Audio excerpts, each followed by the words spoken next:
Hey Toronto Lemons. Welcome to today's Mindful Moment, brought to you by Happiness Hustler Meg. You can find me at the Briar Hill location, sweating up North Toronto, or kicking on a pair of heels and dancing with the Army of Sass.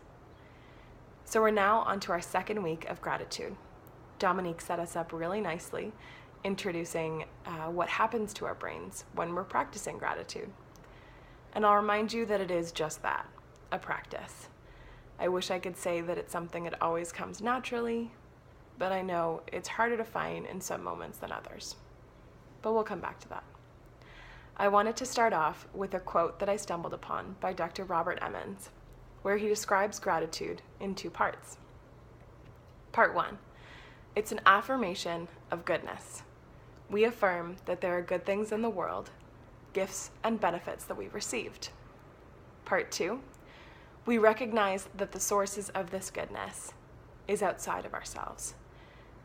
We acknowledge that other people, or even higher powers, if you're of a spiritual mindset, gave us many gifts, big and small, to help us achieve the goodness in our lives. I want you to take a moment and check in. Were you able to complete the task from last week? And did you say thank you to your spirit tribe? If so, what did it feel like? Where did you notice it sat with you? Did it maybe make you want to do it again? Ideally, yes. And hopefully you inspired others to do the same. If you didn't get a chance, make sure to find time this week for even a short phone call.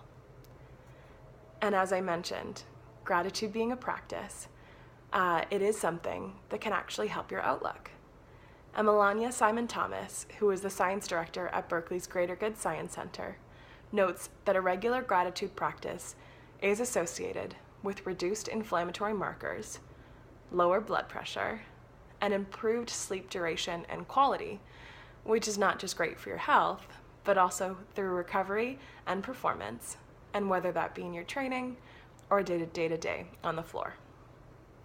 The intention is that it shifts your mindset in a way that invites optimism and facilitates resilience.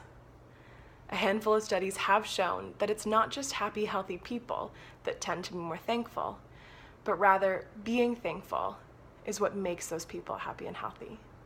And this doesn't always need to be engaging with a specific person, but taking a few moments to recognize what opportunities are around you and the possibilities that lie ahead. Your task for this week is going to be keeping a gratitude journal. My ask is you keep a notebook handy, whether that means it's on your bedside table in the morning or kept in your purse or bag during the day. Now, the best time to write is in the morning because it sets up your whole day with a positive outlook. Now, I spoke before about those challenging moments where the ray of sunshine may be a little bit trickier to see. For example, Friday morning was not my favorite. Waking up, getting ready to be at work at 8 a.m., and looking out my window to snow. I was not quite baffled, but certainly irritated, and that was my prime opportunity to think of things that I was grateful for. I took my 15-minute walk to work, and once I got there, I jotted down in my journal that I was thankful for my winter coat to block the wind and warm my skin, for the delicious coffee that I picked up from Starbucks to warm my body, made by baristas who knew to give me lactose-free milk even when I'm too tired and forget to ask, and for the amazing team at the store who warm my spirit and make the trek all the more worth it.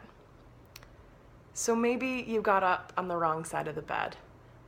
Maybe you're dashing out the door because you hit snooze one too many times. The train could be delayed or traffic is completely backed up. But once you've made it to your destination, give yourself 5 minutes to just jot down even 3 things that you're grateful for. I'm sure you'll be able to come up with something. And remember, gratitude is not a feeling outside of your control. It's like a radio station. You can choose any time to tune in. So thanks for listening and have a great week.